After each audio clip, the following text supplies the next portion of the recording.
ஓம் சாந்தி. 29/7/2024 காலை முரளி பாப்தாதா மதுபன் சிவத்தந்தைய பிரம்மா தந்தையோட உடல் அவதரிச்சு நமக்காக ஆசிரியராகி பாடம் எடுக்க வந்திருக்கிறாரு. நம்மெல்லாம் இறை மாணவர்கள் மிக கவனமா ஆத்மா அபிமானி நிலையிலிருந்து இன்றைய முரளியை நம்ம கேட்கலாம். இனிமையான குழந்தைகளே, உங்களுக்கு ஞான ரத்தினங்களை கொடுப்பதற்காகவும் முரளியை சொல்வதற்காகவும் பாபா வந்திருக்கிறார்.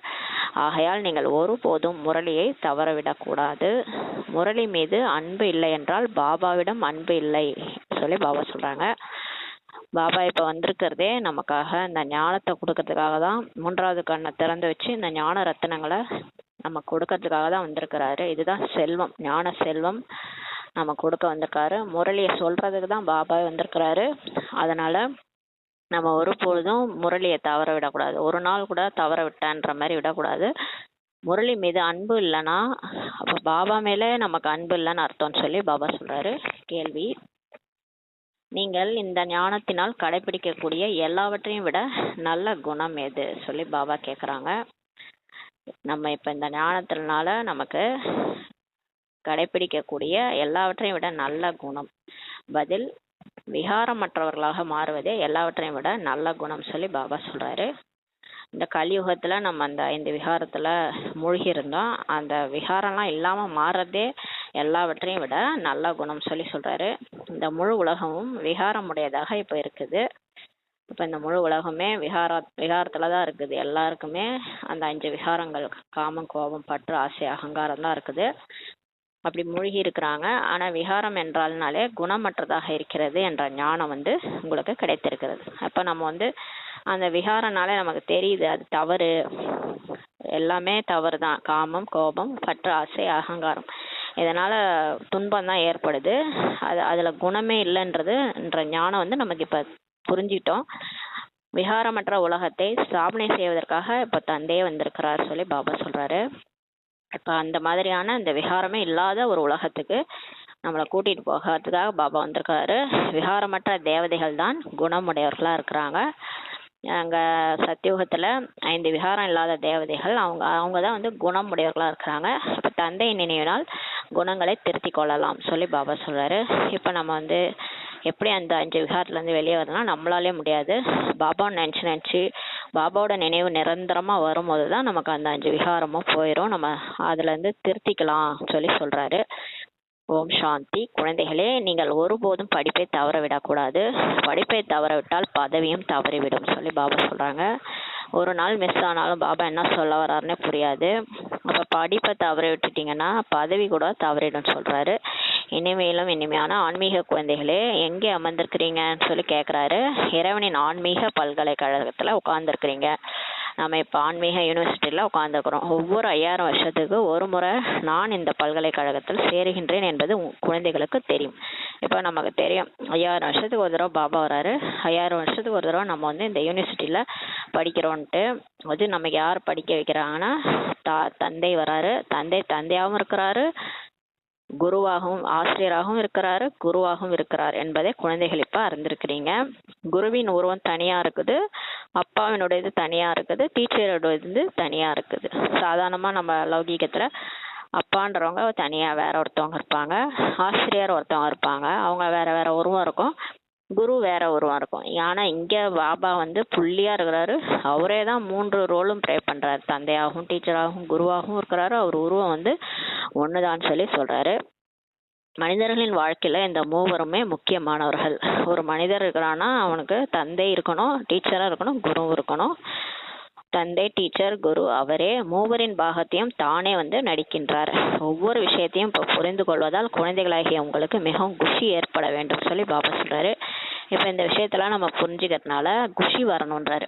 மேலும் இது போன்ற திருமூர்த்தி பல்கலைக்கழகத்துல பல பேரை கொண்டு சேர்க்க வேண்டும்.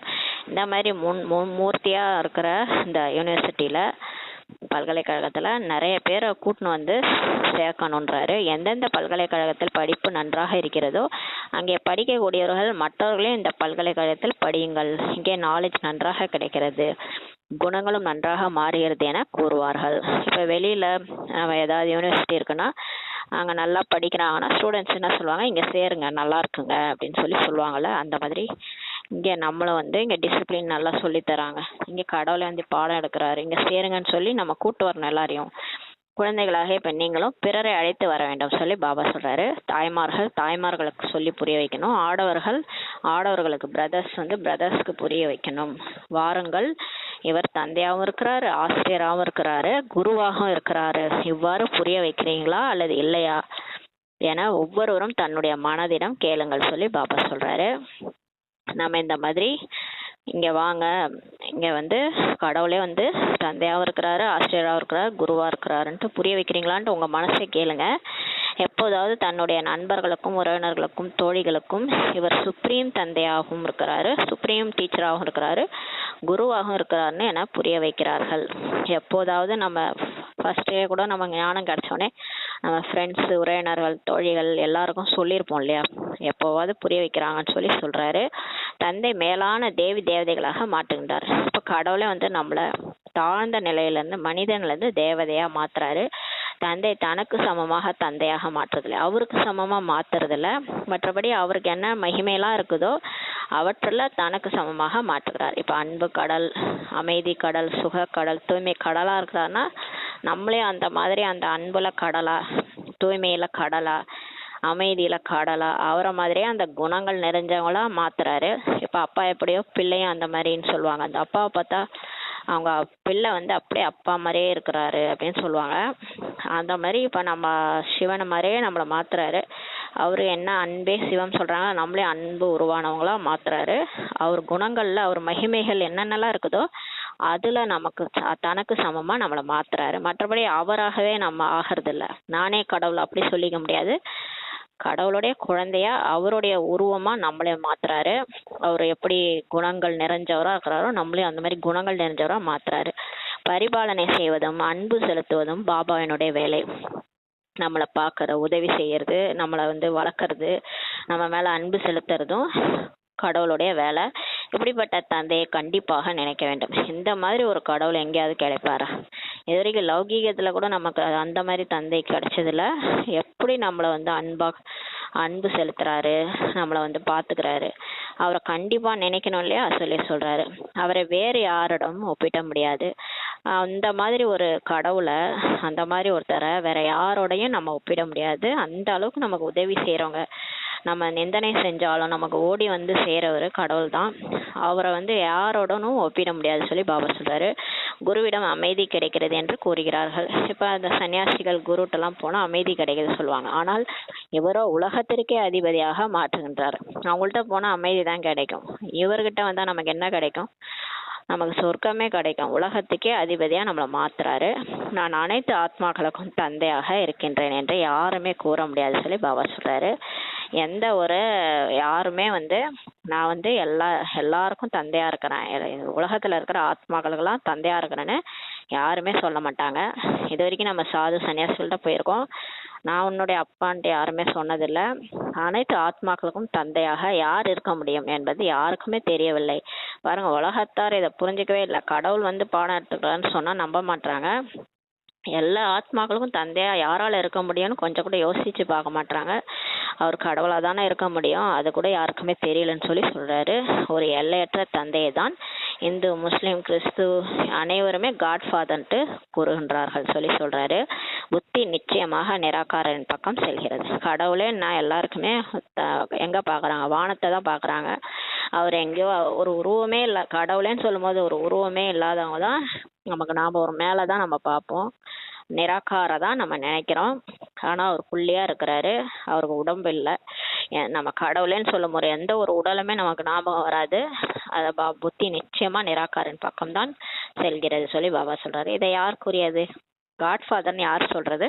ஆத்மா தான் காட்ஃபாதர்ன்ட்டு சொல்லுதுன்னு சொல்லி சொல்றாரு. நிச்சயமாக சந்திக்க வேண்டும். ஆத்மா கண்டிப்பா காட்ஃபாதரை சந்திக்கணும். தந்தைன்னு சொல்றோம் இல்லையா, ஆனால் ஒருபோதும் சந்திக்கவில்லைன்னா எப்படி அவர் தந்தையா இருப்பாரு சொல்லி கேக்குறாரு. அப்பான்னு சொல்லிக்கிறீங்க, அவர் ஒருபோதும் சந்திக்கவே இல்லைன்னா அவர் எப்படி அப்பாவா இருக்க முடியும் சொல்லி பாபா கேக்குறாரு. அவங்க என்ன சொல்லிட்டாங்க? கீழேயே இருக்கிறாரு கடவுள், சர்வ வியாபி, எங்க இருக்கிறாரு, உன்னிலும் இருக்கிறாரு என்னிலும் இருக்கிறாருன்னு சொல்லிட்டாங்க. அப்புறம் கஷ்டம் வரும்போது மேலே பார்த்து கடவுளே இங்கே வான்னு கூப்பிட்றாங்க. எது கூப்பிட்றாங்க? அவர் தான் இங்கே தானே இருக்கிறாரு. ஆனால் நம்ம சொன்னோன்னா இங்கே தானே இருக்கிறாரு, நீங்கள் என்ன புதுசாக கடவுள் வந்துட்டாருன்னு சொல்கிறீங்க, அவர் இங்கே தான் சர்வ வியாபியாச்சேன்னு சொல்கிறாங்க. ஆனால் ஒரு கஷ்டம் வந்தால் மேலே நோக்கி கையை காமிச்சு கூப்பிட்றாங்க, கடவுளே வா என்னை காப்பாத்துன்னு. இங்கே இருக்கிறவரை ஏன் கூப்பிட்றீங்க? பாபா தான் கேட்குறாரு.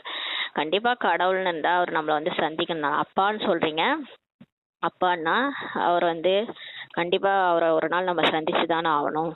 ஒருபோதும் அவரை சந்திக்கலன்னா எப்படி அவர் அப்பாவாக இருக்க முடியும்னு சொல்லி கேட்குறாரு. முழு உலகிலும் இருக்கக்கூடிய குழந்தைகளின் ஆசையை அவர் நிறைவேற்றுகிறார். இப்போ அவருடைய குழந்தைகள் தான் முழு உலகத்துல இருக்கிறாங்க. அவங்களுடைய ஆசையை அவர் தான் நிறைவேற்றுறாரு. அனைவருக்கும் நாம் சாந்தி தாமம் போக வேண்டும் என்ற விருப்பம் இருக்கிறது. எல்லாருமே ஒரு காலத்தில் எனக்கு அமைதி வேணும், எனக்கு பிறப்பிறப்பே வேணாம், எனக்கு பிறக்கவே வேணான்னு சொல்லி சொல்லுவாங்க. எல்லார் வாயிலையும் அதான் வரும். ஏன்னா அவ்வளோ துக்கம், எப்பேற்பட்டவங்களுக்கும் துக்கம் வரும்.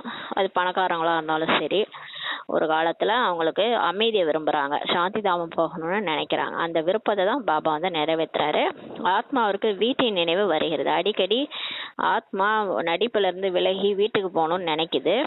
ஆத்மா ராவண ராஜ்யத்தில் களைச்சு போயிருக்கிறது சொல்லி சொல்கிறார். ஏன் ஆத்மா வந்து வீட்டுக்கு போன சொல்லணும்னா அது களைச்சு போயிருக்குது. ஏன்னா நடிச்சு போர் அடிக்குது. இங்கே வந்து கஷ்டமாக இருக்கு இல்லையா, துக்கமாக இல்லாமல் சுகமாக இருந்தால் யாரும் நினைக்க மாட்டாங்க. துக்கமாக இருக்கிறதுனால உடல் வலி, உடம்பு பிரச்சனை, உறவினர்கள் பிரச்சனை, அப்புறம் ஏதாவது சண்டை சச்சரவுன்னு வரும்போது பிடிக்கல, இங்கே வாழ பிடிக்கல, அப்போ வந்து களைச்சு போயிடுது ஆத்மா. அப்போ அதுக்கு வீட்டோட நினைவு வருது. சாந்தி தாமத்துக்கு போகணும், முக்தி அடையணும், வீடு பேர் அடையணுன்றது அவங்களுக்கு நினைவு வருதுன்னு சொல்லி சொல்கிறாரு. ஆங்கிலத்திலும் கூட ஓ காட்ஃபாதரே விடையுங்கள் என்று தான் கூறுகிறார்கள். இங்கிலீஷில் சொல்கிறாங்க, இறை தந்தையே, லிபரேட்டரே வாருங்கள் எங்களை விடுவீங்கள்னு சொல்கிறாங்க. தமோ பிரதானமாகி பாட்டை நடித்து கொண்டே சாந்தி தாமத்திற்கு சென்றுடுவார்கள். எல்லா ஆத்மாக்களும் இந்த மாதிரி தமோ பிரதானமாகி ரொம்ப மோசமாயிடுவாங்க. அப்புறம் அவங்க பாட்டை நடிச்சுக்கிட்டு கடைசியாக அந்த உடலை விட்டு எல்லாரும் முக்தி அடைஞ்சு சாந்தி தாமத்துக்கு போயிடுவாங்கன்னு சொல்லி சொல்கிறாரு. பிறகு முதலில் சுகதாமத்துக்கு வருகிறார்கள். அதுக்கப்புறம் வரும்போது சொர்க்கத்துக்கு வந்து பறக்கிறாங்க. முதல் வரும்போதே விகாரிகளாக இருப்பார்கள் என்பதில்லை. யாரெல்லாம் ஃபர்ஸ்ட் ஆத்மா வந்து சாந்தி தாமத்திலிருந்து நடிக்க வராங்களோ எடுத்தவொடனே அவங்க விகாரிகளாக இருக்க மாட்டாங்க, நல்லவங்களா தான் வந்து பிறக்கிறாங்க. அதுக்கப்புறம் அவங்க வந்து இங்கே எல்லாரையும் பார்த்து மாறிடுறாங்க. அதான் சொர்க்கமாக இருக்கும்போது அங்கே யாரும் விகாரிகள்லாம் இருக்கிறதில்ல. எப்போ நரகம் ஸ்டார்ட் ஆகுது, துவாபரேகத்துலேருந்து தான் விகாரிகளாக மாறுறாங்க. இல்லை, இது வேஷியாலயம், ராவணராஜ்யம் என்பதை பாபா வந்து இப்போ புரிய வைக்கிறார். இது பயங்கரமான நரகம் என்று கூறப்படுகிறது சொல்லி பாபா சொல்றாரு. பாரதத்தில் அல்லது இந்த உலகத்தில் எத்தனை சாஸ்திரங்கள், எத்தனை படிக்கக்கூடிய புத்தகங்கள் இருக்கிறதோ அனைத்துமே அழிந்துவிடும் சொல்லி பாபா சொல்றாரு. இப்போ பாரதத்துல எவ்வளோ புக்ஸ் இருக்கு இல்லையா, இந்த சாஸ்திரம், மகாபாரதம், ராமாயணம், வேற எவ்வளோ படிக்கக்கூடிய புத்தகங்கள்லாம் இருக்குதோ எல்லாமே அழிஞ்சு போயிடும் சொல்லி சொல்றார் பாபா. பாபா அவங்களுக்கு கொடுத்துள்ள இந்த பரிசு ஒருபோதும் எரியக்கூடியதல்ல. ஆனால் நமக்கு பாபா சொல்லி கொடுக்குற இந்த ஞானம் எரியாது. ஏன்னா இது புத்தியில போய் தாரணை ஆகுது. நம்ம ஆத்மாவில் ஸ்டோர் ஆகிறது. ஆத்மாவில் எது ஸ்டோர் ஆனாலும் ஆத்மாவே அழியாது, இந்த ஞானம் கூட அழியாது. ஆனால் அந்த ஞானம் வந்து அடுத்த பிறப்பில் நம்ம மறந்துடுவோம். இருந்தாலும் அந்த சப்கான்ஷியஸ் மைண்டில் அப்படியே தான் இருக்கும். துவாபர யுகத்துலேருந்து அந்த ஞானம் கொஞ்சம் வெளியே வருது. அப்போ நம்ம வரும்போது தான் அந்த சாஸ்திரங்கள் எழுதுறாங்க. இருந்தாலும் இந்த பாபா சொன்ன ஞானம் கொஞ்சம் மாற்றி எழுதிடுறாங்க. அதனால இந்த ஞானம் ஒருபோதும் அழியாது சொல்லி சொல்றாரு. இதே நம்ம புக்கில் எழுதியிருக்கிற அந்த மகாபாரத, ராமாயண சாஸ்திரங்கள் அதெல்லாம் அழிஞ்சிடுது. ஆனால் இந்த ஞானம் எரியக்கூடியதல்ல சொல்லி சொல்றாரு. இது பாபா கொடுக்குற பரிசு நமக்கு. இது தாரணை செய்யக்கூடியது. இதை வந்து நம்ம தாரணை செய்யணும், வாழ்க்கையில் நம்ம இதை அப்ளை பண்ணணும். ஆத்மா வந்து தாரணை பண்ணணும்னு சொல்லி சொல்கிறாரு. எது பயன்படாத பொருளோ அதை தான் எரிக்கப்படுகிறது, எது யூஸ் ஆகாமல் இருக்குதோ அதை தான் எரிச்சிடுறாங்க இல்லையா. ஞானத்தை எரித்து விடுவதற்கு இது ஒன்றும் சாஸ்திரம் இல்லை சொல்லி பாபா சொல்கிறாரு. இந்த ஞானம் புத்தியில் போய் ஸ்டோர் ஆகுது. என்னதான் இப்போ நமக்கு வர அந்த முரளி புக்கெல்லாம் எரிச்சாலும் இந்த ஞானம் நம்மளை புத்தியை விட்டு போகாதுன்னு சொல்லி பாபா சொல்கிறாரு. இது ஒன்றும் சாஸ்திரம் கிடையாது இது எரிக்கிறதுக்குன்னு சொல்லி சொல்கிறாரு. உங்களுக்கு ஞானம் கிடைத்திருக்குது. இப்போ நமக்கு ஞானமே கிடைச்சிருக்குது.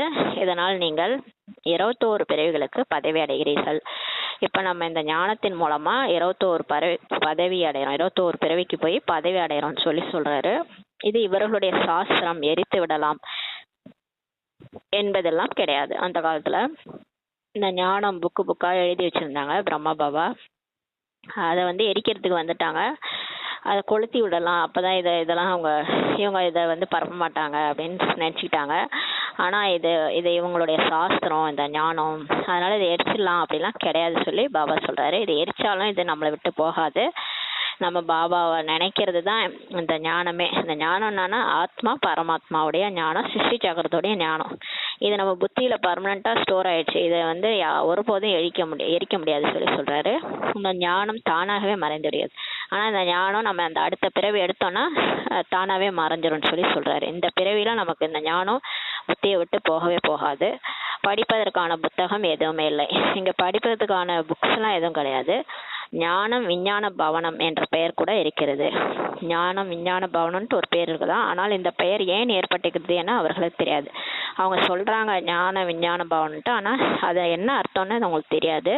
ஞானம் விஞ்ஞானத்தின் மகிமைகள் எவ்வளவு பெரியது தெரியுமா சொல்லி பாபா சொல்றாரு. ஞானம்னா நீங்க பின்பற்றி கொண்டிருக்கக்கூடிய சிருஷ்டி சக்கரத்தின் ஞானம். உண்மையா ஞானம் என்ன நம்ம இப்ப தெரிஞ்சுக்கிட்டோம்னா இந்த சிருஷ்டி சக்கரத்தோடைய ஞானம், அதுதான் வந்து ஞானம் சொல்லி சொல்றாரு.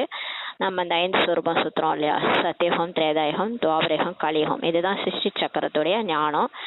இந்த ஞானம் தான் வந்து ஞானம்னு சொல்றாரு. விஞ்ஞானம்னா சாந்தி தாமம் சொல்லி பாபா இந்த முரளியில சொல்றாரு. ஆக்சுவலா விஞ்ஞானம்ன்றது நம்ம பரந்தாமத்துக்கு போறோம் இல்லையா, நம்ம வீடு, அதுதான் சாந்தி தாமம் தான் விஞ்ஞானம் சொல்றாரு. இந்த ஞானத்திலிருந்தும் கூட விடுபட்டு செல்கிறீர்கள்.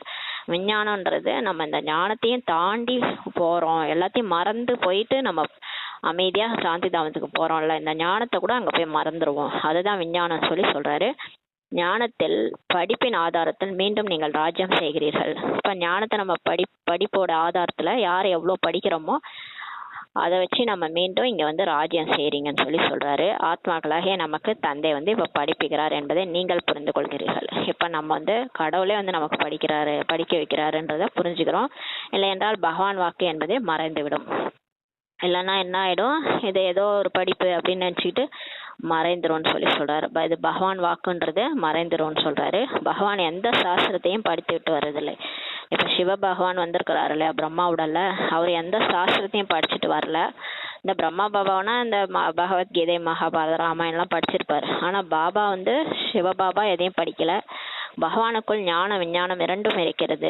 ஆனா சிவ பகவானுக்கிட்ட என்ன இருக்குது, அவர்கிட்ட என்ன இருக்குன்னா அவர் இந்த சிருஷ்டி படைப்பு உடைய ரகசியம், படைப்பினுடைய முதல் இடைக்கடை ரகசியம் மற்றும் பரந்தாமத்தினுடைய ரகசியம் ரெண்டும் இருக்குது. யார் எப்படி இருக்கிறார்களோ அப்படியே மாறுகிறார்கள். இது மிகவும் சுச்சமான விஷயம்னு சொல்லி சொல்றாரு.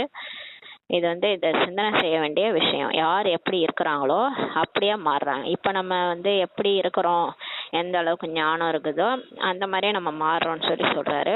இதெல்லாம் சிந்திக்க வேண்டிய விஷயம்னு சொல்றாரு. ஞானத்தை விட விஞ்ஞானம் மிகவும் சூட்சமாக இருக்கிறது. பாபா சொல்றாரு, நான் ஞானம் நமக்கு நல்லா தெரியுது. சத்தியகம், திரேதாயுகம், துவாபரயுகம், கலியுகம், நம்ம ஆத்மா, நம்ம அப்பா வந்து பரமாத்மா, இதெல்லாம் நல்லா புரியுது. ஆனா பரந்தாமன்றது ரொம்ப சூட்சமா இருக்குது, விஞ்ஞானம் வந்து மிகவும் சூட்சமா இருக்குதுன்னு சொல்லி பாபா சொல்றாரு. ஞானத்திலிருந்து கூட விடுபட்டு போகணும்னு சொல்லி பாபா சொல்றாரு. கடந்து போகணும். அந்த உடல் உணர்வு சூட்சமத்திலையும் சூட்சமா அந்த விஞ்ஞானம் பரந்தாம இருக்குது. இந்த ஞானத்திலிருந்து கூட நம்ம விடுபட்டு போகணும்னு சொல்லி பாபா சொல்றாரு.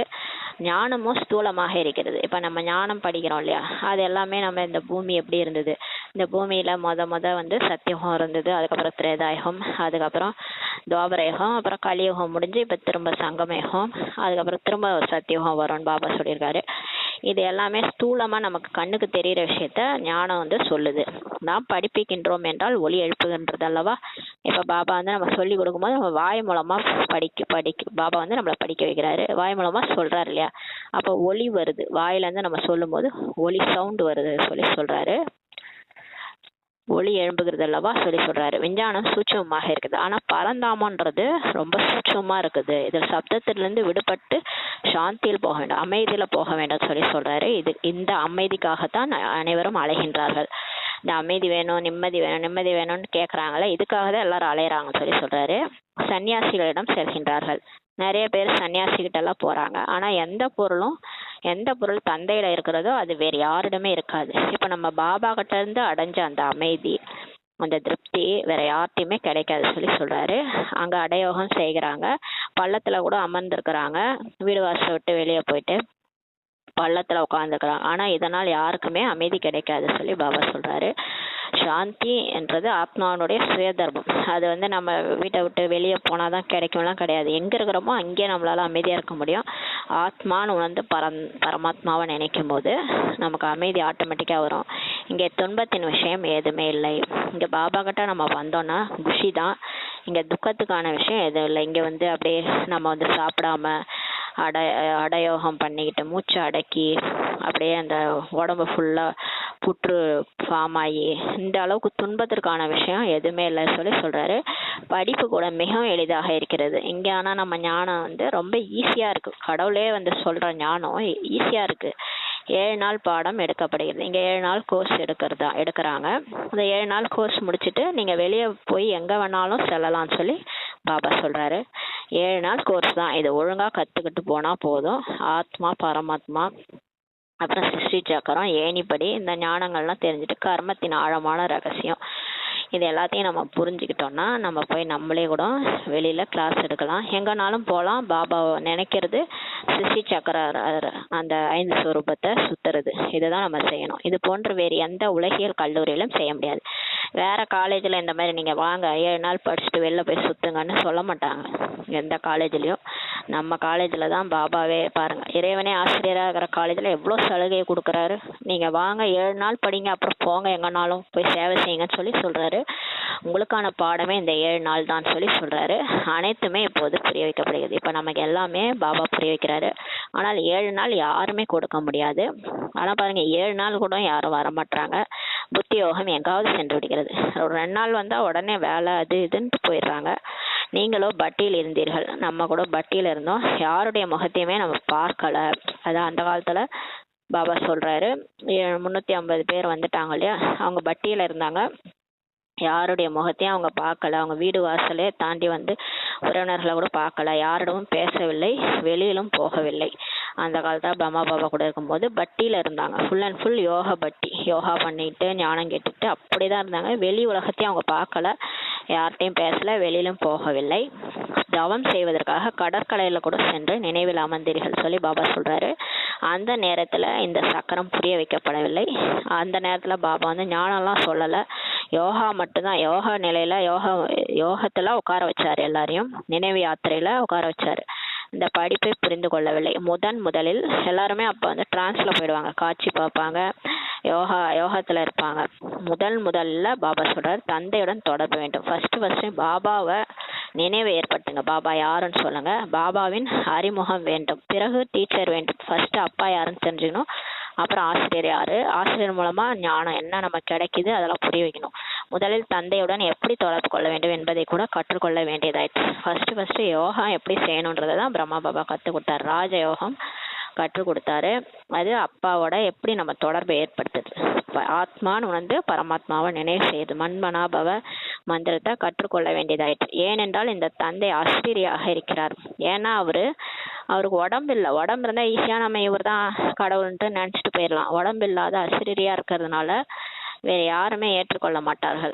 அப்போ அதனால் யாருமே ஏற்றுக்க மாட்டாங்க. காட்ஃபாதர் சர்வவியாபி, ஆம்னி பிரசன்ட், இறைவன் சர்வவியாபின்ட்டு சொல்லிடுறாங்க. அவ்வளவுதான். சர்வவியாபி என்ற ஞானம் தான் இருந்து வருகிறது. அப்போ துவாபர யுகத்துலேருந்தே இந்த ஞானம் தான் இருந்துட்டு வருது. கடவுள் எங்கும் இருக்கிறாருன்ட்டு பாபா சொல்றாரு. இப்போது உங்களுடைய புத்தியில் இந்த விஷயமே இல்லை. ஆனால் இப்போ பாருங்க, நம்ம பாபாட்ட வந்து படிக்கிறோம், பாபா பரந்தாமன் சந்தா வர்றாரு, பிரம்மா பாபா உடல்ல இருக்கிறாரு, வேற எங்கேயும் அவர் இல்லை, சர்வவியாபி இல்லைன்ற ஞானம் நமக்கு இப்போ புத்தியில் இருக்குது. நீங்கள் மாணவர்கள், இப்போ நம்ம இறை மாணவர்கள், ஸ்டூடெண்ட், நம்ம தன்னுடைய வேலையை செய்யுங்கள். அப்போ உங்களோட வேலையை செய்யுங்க. நீங்கள் படிக்கணும், படித்து மற்றவங்களுக்கு புரிய வைக்கணும், இதுதான் உங்கள் வேலை. நிச்சயமாக படிப்பையும் படியுங்கள் என இப்போ பாபா கூறுகின்றார். இப்போ பாபா நமக்கு சொல்கிறதே ஒழுங்காக படிங்க குழந்தைகளேன்றாரு. குடும்ப விவகாரத்தில் இருங்க. பள்ளிக்கூடத்திற்கு செல்வதில்லை என்றால் பாபாவும் என்ன செய்ய முடியும்? பாபா சொல்கிறார், குடும்ப விவகாரத்தில் கூட இருங்க, இருந்தாலும் பள்ளிக்கூடத்துக்கு போகலன்னா நான் என்ன செய்யறதுன்னு சொல்கிறாரு. பகவான் பகவதியாக மாற்றுறதுக்காக பகவான் படிக்க வைக்கின்றார். இப்போ கடவுளே வந்து நம்மளை தேவதையாக்குறதுக்காக படிக்க வைக்கிறார். பகவான் வாக்கு என்னன்னா, நான் உங்களை ராஜாக்களுக்கு ராஜாவாக மாற்றுகின்றேன் என்றால் பகவானிடம் ராஜயோகத்தினை கற்க மாட்டீர்களா? இது போன்று யார் இருப்பார்கள் சொல்லி பாபா நம்மளை கேட்குறாரு. வீட்டிலேயே இருக்கிறீங்களே, நான் உங்களை ராஜாக்கள்லாம் ராஜாவாக மாற்ற வந்திருக்கிறேன்னா அப்போ அந்த ராஜயோகத்தை வந்து கற்றுக்க மாட்டீங்களான்னு சொல்லி கேட்குறாரு. இதனால் தான் நீங்கள் ஓட வேண்டியதாயிற்று சொல்லி பாபா சொல்கிறாரு. விகாரத்திலிருந்து தப்பிப்பதற்காக ஓடினீர்கள்.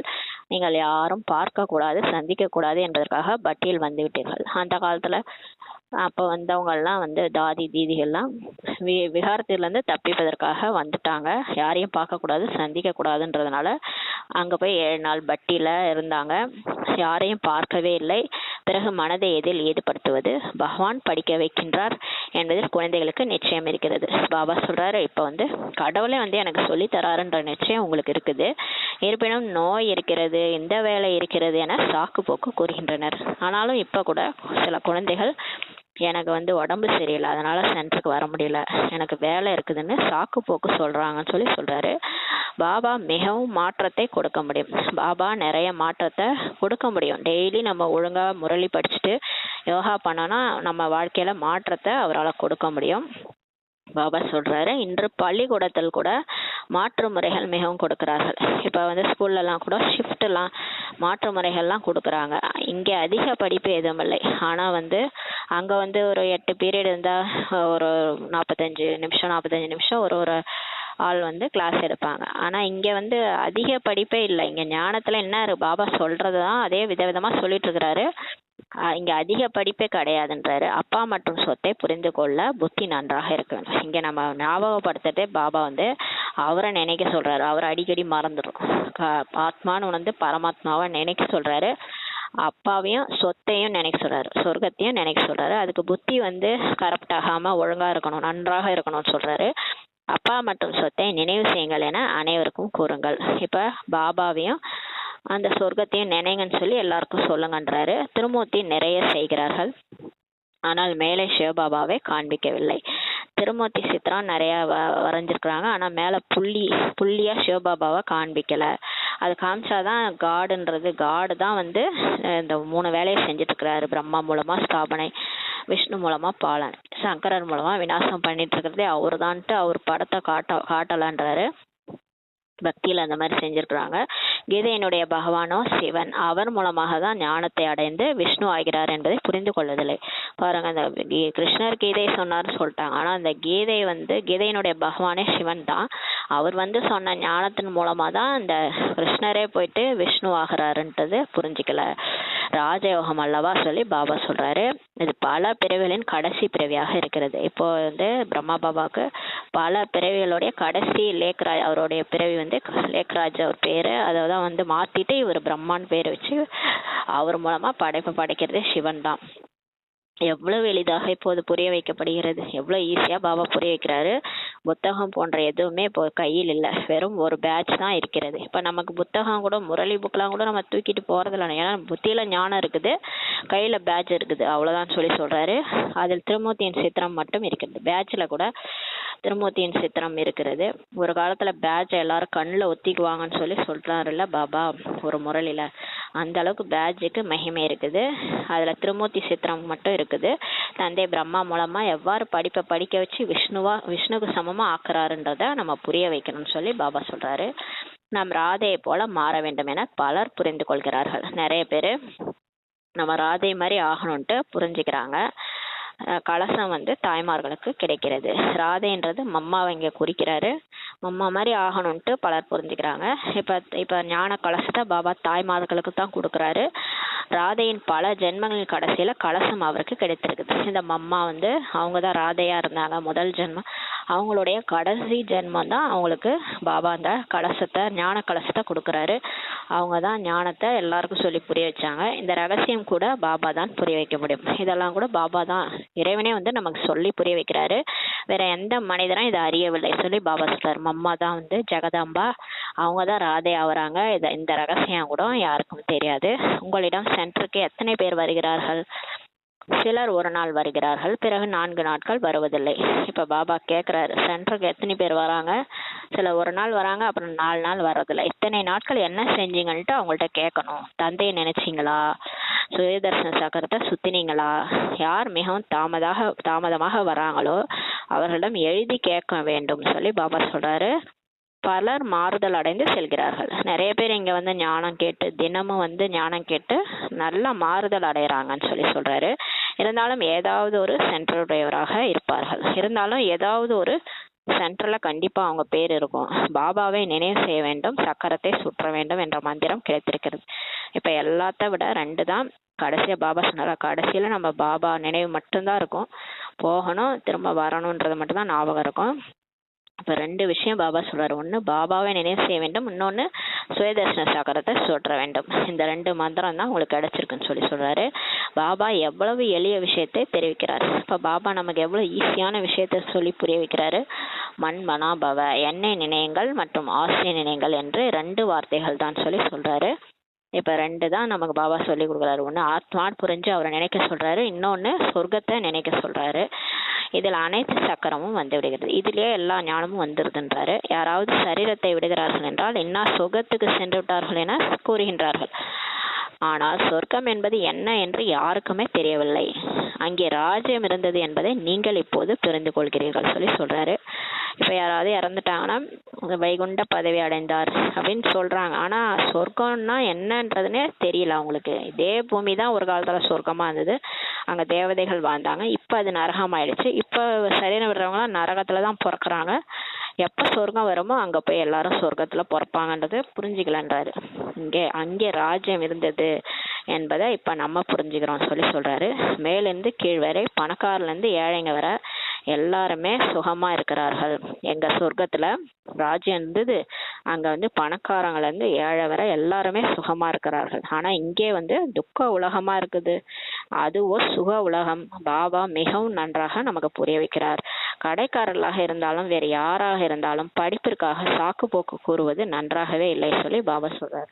நீங்க கடையில வேலை செஞ்சாலும் சரி, இல்ல ஆபீஸ்க்கு போனாலும் சரி, ஸ்கூலுக்கு போன எந்த வேலையா இருந்தாலும் சரி, நீங்க எங்க சென்டருக்கு வராம படிக்காம முரளி கேட்காம சாக்கு போக்கு சொல்றது பாபாக்கு நன்றாக இல்லைன்னு சொல்றாரு. வரவில்லை என்றால் நீங்கள் எவ்வளவு தந்தையை நினைக்கிறீங்க, சுயதர்சன சக்கரத்தை எவ்வளவு சுத்துறீங்க என்று அவங்கள கேட்கணும். சாப்பிடுங்க, குடிங்க, சுத்துங்க, அதற்கு எதுவுமே தடை கிடையாது. ஆனா இதுக்காகவும் நேரம் ஒதுக்குங்கள் பாபா சொல்றாரு. நீங்க என்ன வேணா செஞ்சுக்கோங்க, சாப்பிடுங்க, குடிங்க, எங்க வேணாலும் போங்க, ஆனா முரளி கேட்கறதுக்கு நேரம் ஒதுக்குங்கன்னு பாபா சொல்றாரு. பிறருக்கும் நன்மை செய்யுங்கள் பாபா சொல்றாரு. மற்றவங்களுக்கும் சொல்லுங்க, இந்த முரளியை மற்றவங்க சொல்றதுக்கும் டைம் ஒதுக்குங்கன்னு பாபா சொல்றாரு. இப்போ பாபா சொல்றாங்க, சிலருக்கு துணி துவைக்கும் வேலை இருக்கிறது என வைத்துக் கொள்ளுங்கள். இப்போ யாராவது துணி துவைக்கிறவங்களா இருக்கிறாங்கன்னா அவங்கள்ட்ட எப்படி ஞானத்தை சொல்லணும்னு பாபா சொல்லி புரிய வைக்கிறாரு. பல பேர் வருகிறார்கள். அவங்க முஸ்லீமாக இருந்தாலும் சரி, பாரசியா இருந்தாலும் சரி, இந்துவாக இருந்தாலும் சொல்லுங்க. நீங்க ஸ்தூல உடைகளை துவைக்கிறீங்கல்ல, இப்ப நீங்க துணி துவைக்கிறீங்கல்ல, இந்த உடல் கூட மிகவும் பழைய துணியாக ஆடையாக இருக்கிறதுன்னு சொல்லுங்க. ஆத்மாவும் என்ன ஆயிடுச்சு, இந்த துணி இந்த உடல்ல தூய்மையற்றதா ஆயிடுச்சு, தமோ பிரதானமா இருக்குது. அதை சதோ பிரதானமா தூய்மையாக மாற்ற வேணும். இப்ப ஆத்மா இந்த தூய்மையற்றதா ஆயிடுச்சு, அதை தூய்மையா மாத்தணும். இந்த முழு உலகமே இப்ப தமோ பிரதானமா, பதீத்தமா, கலியுகமா, கலிகாலம் சொல்றாங்களா அந்த மாதிரி பழசாயிடுச்சு. தமோ பிரதானிலிருந்து சதோ பிரதானமாக மாறுவதற்காக லட்சியம் இருக்கிறது அல்லவா அப்படின்னு கேளுங்க. இப்போது செய்வதும் செய்யாமல் இருக்கிறதும் புரிஞ்சுக்கிறதும் புரிஞ்சுக்கொள்ளாம போகிறதும் உங்களுடைய விருப்பம்னு சொல்லுங்க. நீங்க ஆத்மா அல்லவா, ஆத்மா நிச்சயமா தூய்மை ஆகணும். இப்போது உங்களுடைய ஆத்மா தூய்மையற்றதா இருக்குது, ஆத்மா மற்றும் சரீரம் 2மே அழுக்காக இருக்கிறதுன்னு புரிய வைங்க. அவளை தூய்மையாக்குவதற்காக நீங்க பாபாவை நினைவு செஞ்சாலே உங்களுடைய ஆத்மா 100% தூய்மையான தங்கமா மாறிடும் என்பது நிச்சயம். இந்த மாதிரி புரிய வைங்கன்னு சொல்றாரு. பிறகு அந்த நகை கூட நன்றாக இருக்கும். பிறகு நம்ம இப்ப ஆத்மா தூய்மையாயிடுச்சுன்னா, தங்கமா மாறிடுச்சுன்னா, நம்ம எடுக்க போற உடல் கூட தங்கமா இருக்கும்னு புரிய வைங்க. ஆனா ஏற்பதும் ஏற்காததும் உங்களுடைய விருப்பம்னு அவங்களுக்கு புரிய வைங்க. இது கூட எவ்வளவு சேவையாகிறது பாபா சொல்றாங்க. யாராவது துணி துவைக்க வரவங்கள்ட்ட கூட துணி துவைக்கிறது அவங்க தொழிலா இருந்துச்சுன்னா அவங்களுக்கு இந்த மாதிரி புரிய வைங்கன்னு சொல்லுங்க. நம்ம இந்த உடல் கூட அழுக்கான துணியா இருக்கு, ஆத்மாவும் தூய்மையற்றதா ஆயிடுச்சு, இப்போ முழு உலகமுமே கலியுகம் தூய்மையற்றதா இருக்கு, ஒரே பிரச்சனை, எங்க பார்த்தாலும் இந்த 5 விகாரம் பீக்ல போய் எல்லா நஷ்டத்தை ஏற்படுத்துது. இதை புரிஞ்சுக்கிட்டு நீங்க தமோ பிரதானத்திலிருந்து சதோ பிரதானமா மாறி, ஆத்மாவும் மாறி, சரீரமும் மாறி நம்ம புது உலகத்துக்கு போகணுன்றத புரிய வைங்கன்னு பாபா சொல்றாரு. ஏற்கிறதும் ஏற்காம இருக்கிறதும் உங்களுடைய விருப்பம்னு சொல்லிடுங்க. இது கூட ஒரு சேவைன்னு சொல்றாரு. மருத்துவரிடம் கூட செல்லுங்கள்.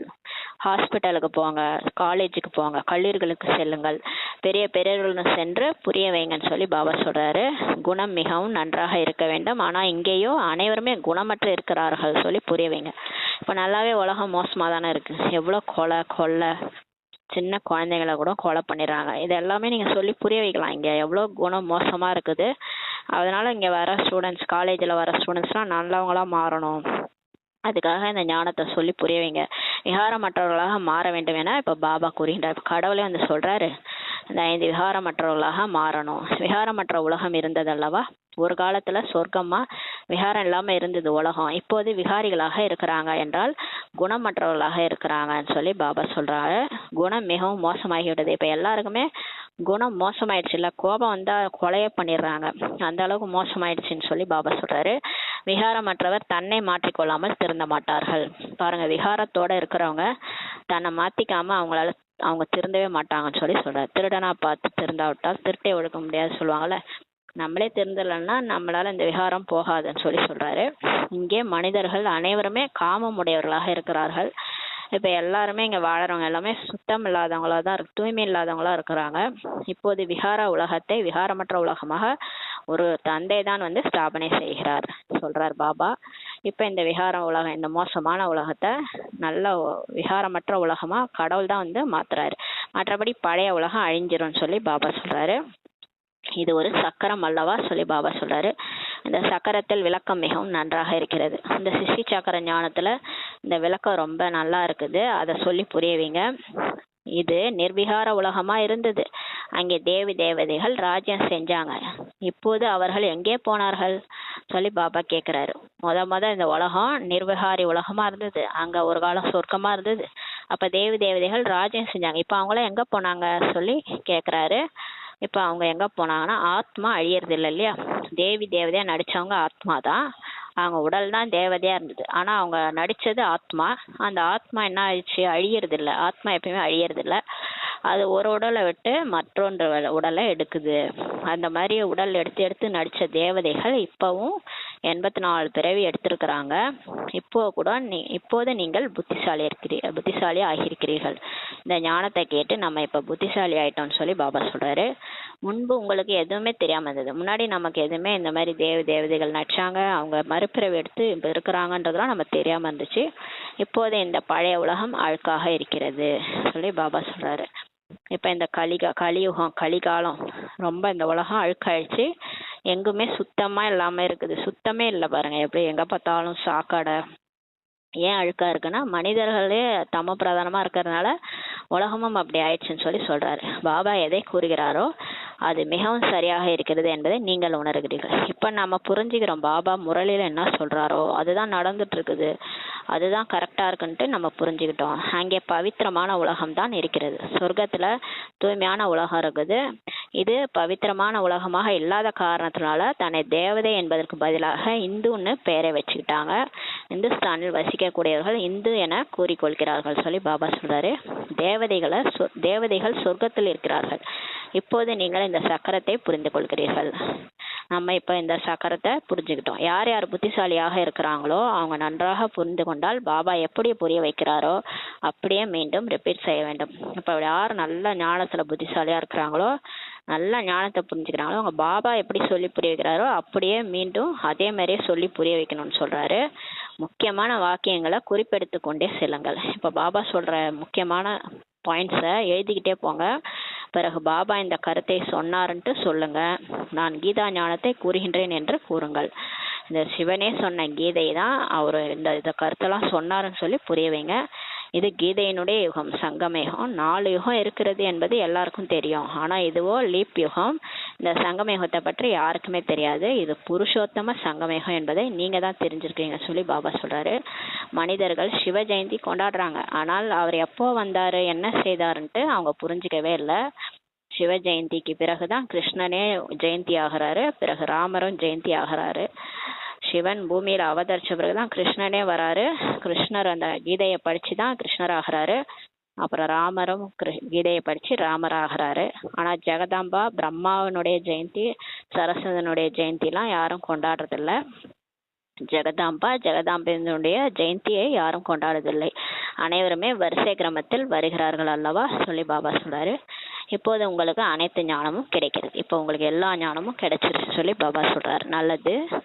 இனிமையான காணாமல் போய் கண்டெடுக்கப்பட்ட செல்லமான குழந்தைகளுக்கு தாயின் தந்தை மகிய பாப் தாதாவின் அன்பு நினைவுகள் மற்றும் காலை வணக்கம். ஆன்மீக குழந்தைகளுக்கு ஆன்மீக தாய் தந்தை நமஸ்தே. நம் ஆன்மீக குழந்தைகள் ஆன்மீக தாய் தந்தைக்கு நமஸ்தே. தாரணைக்கான முக்கிய சாரம். ஃபர்ஸ்ட் பாயிண்ட், நம்முடைய தந்தை வந்து சுப்ரீம் தந்தையாகவும் இருக்கிறாரு, சுப்ரீம் டீச்சராகவும் சுப்ரீம் சத்குருவாகவும் இருக்கிறாரு. இந்த விஷயத்தை அனைவருக்கும் கூற வேண்டும். அப்பா மற்றும் ஆசியனுடைய படிப்பை படிப்பிக்க வேண்டும். இப்போ பாபா பற்றியும் மற்றும் சொர்க்கத்தை பற்றி படிப்பிக்க வேண்டும், மற்றவங்களுக்கு சொல்லி கொடுக்கணும்னு சொல்கிறாரு. இரண்டாவது பாயிண்ட்டு, ஞானம் அதாவது சிருஷ்டி சக்கரத்தின் ஞானத்தை கடைபிடித்து சுயதர்ஷன சக்கரத்தாரி ஆக வேண்டும்.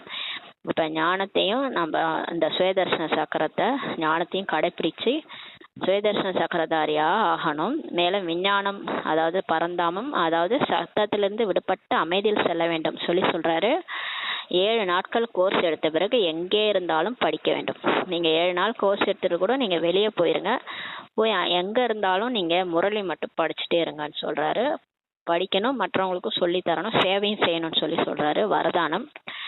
சேவையில் மதிப்பு புகழ் என்ற பழுக்காத பழத்தை தியாகம் செய்து எப்போதும் மகிழ்ச்சி உள்ளத்துடன் இருக்கக்கூடிய அபிமானத்திலிருந்து விடுபட்டவர் ஆவீர்களாக.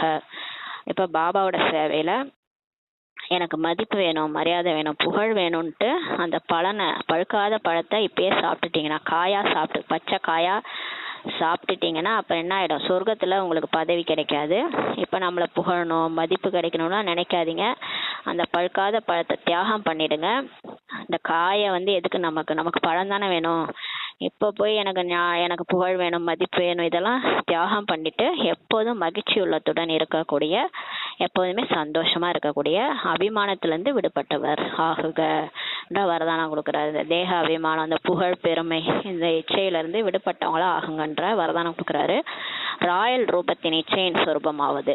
இப்போ ராயெல்லாம் மாயா எப்படி வருதுன்னா ஆசை வருது. என்ன ஆசை வருதுன்னா பெயர் புகழ் மற்றும் மதிப்பாகும். எனக்கு பெயர் வேணும், என்னை எல்லாரும் புகழணும், எனக்கு மதிப்பு மரியாதை கொடுக்கணும், இந்த சேவை பண்ணுறதுனால என்னை எல்லாரும் புகழணும். இது பாபா சேவை. பாபா கருவியாக நம்மளை செலக்ட் பண்ணி அவரோட சேவையை நம்ம செஞ்சிட்ருக்குறோம். இதில் நமக்கு என்ன பெயர் புகழ், அதெல்லாம் வந்து ராயல் ரூபத்தின் இச்சைன்னு சொல்லி சொல்கிறாரு. யார் பெயருக்காக சேவை செய்கிறாங்களோ, யார் வந்து தனக்கு பெயர் வரணும், தன்னோட பெயர் வந்து நல்லா எல்லாரும் பேசணும், அந்த மாதிரி பெயருக்காக சேவை செய்கிறாங்களோ அவங்களுக்கு குறுகிய காலத்திற்கு அற்ப கால பெயர் கிடைத்திடுகிறது. அவங்களுக்கு இப்போ கிடைச்சிரும், அவங்க வந்து எல்லாரும் புகழ்வாங்க, இருந்தாலும் அது அற்ப கால பலன் தான் அவங்களுக்கு கிடைக்குன்றாரு. ஆனால் உயர்ந்த பதவியில் பெயர் பின்னால் போய்விடுகிறது. ஆனால் உயர்ந்த பதவி அடைகிறவங்களுடைய பெயர் வந்து பின்னால் போய்விடுகிறது. ஏனெனில் அவங்களுடைய பெயர் வந்து லட்சுமி நாராயணா ஆகணும் அப்படின்றதுல அவங்க பெயர் பின்னாடி போயிடுது. இப்போ வேணா அவங்க பெயர் முன்னால் இருக்கலாம், ஆனால் அங்கே சொர்க்கத்தில் அவங்க பெயர் பின்னாடி போயிடும். யார் இப்போவே பெயர் வேணும்னு நினைக்கிறாங்களோ அவங்களுக்கு சொர்க்கத்தில் பெயர் பின்னாடி போயிடும்னு சொல்லி சொல்கிறாரு. ஏனெனில் பழுக்காத பழத்தை சாப்பிட்டு விடுகிறார்கள். ஏன்னா இப்போ வந்து அந்த பச்சை காயா பழுக்காத பலனை எதிர்பார்க்குறாங்க. இப்பயே வந்து எதிர்பார்க்குறாங்க. அதாவது தன்னை புகழணும், தன்னுடைய சேவையை மதிக்கணும், புகழணும், பெயர் வரணும்னு நினைக்கிறவங்க பழுக்காத பழத்தை சாப்பிட்றாங்க சொல்லி சொல்கிறாரு. ஒரு சில குழந்தைகள் சேவையின் ரிசல்ட் பலனாக எனக்கு மதிப்பு கிடைக்க வேண்டும் என்று யோசிக்கிறார்கள்.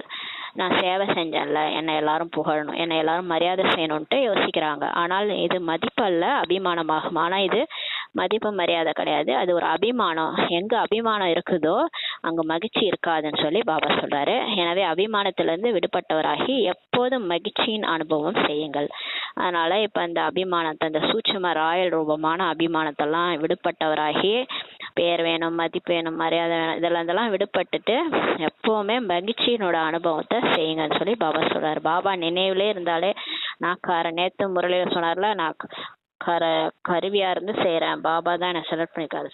செய்பவர் பாபா, நான் ஒரு கருவி என்ற இதில் இருந்து நீங்கள் செய்யும் போது இவங்க பாபா நல்லவர் அப்படி சொல்லுவாங்க. இந்த சிஸ்டர் நல்லவங்க அப்படி சொல்லாமல் இவங்களுடைய பாபா நல்லவர் அப்படின்னு சொல்லுவாங்க.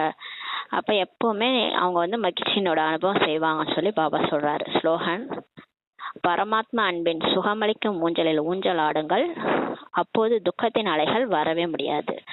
பாபாவுடைய அன்புனுடைய சுகமளிக்கும் ஊஞ்சல்ல ஆடிக்கிட்டே இருங்க. அவரு பரந்தாமத்தில் போயிட்டு அன்பு கடல்ல நான் அன்பு ஊஞ்சல்ல ஊஞ்சல் ஆடிட்டு இருக்கிறேன்னு நினைக்கும் போது நம்ம அந்த துக்கத்தின் அலைகள் இந்த கலியுகத்துல நம்ம பழையபடி எப்பயாவது அந்த பழைய ஞாபகம் வந்தது அப்படின்னா அந்த துக்கம் வரும். அந்த துக்கத்தின் அலைகள் வராது. எப்பன்னா பாபா என்னை ஊஞ்சல்ல ஆட்டிட்டு இருக்கிறாரு, நான் பரந்தாமத்துல பரமாத்மா அன்போட ஊஞ்சல்ல ஆடிட்டு இருக்கிறேன் அப்படி நினைக்கும் போது அந்த துக்கத்தின் அலைகளே வராதுன்னு சொல்லி பாபா சொல்றாங்க.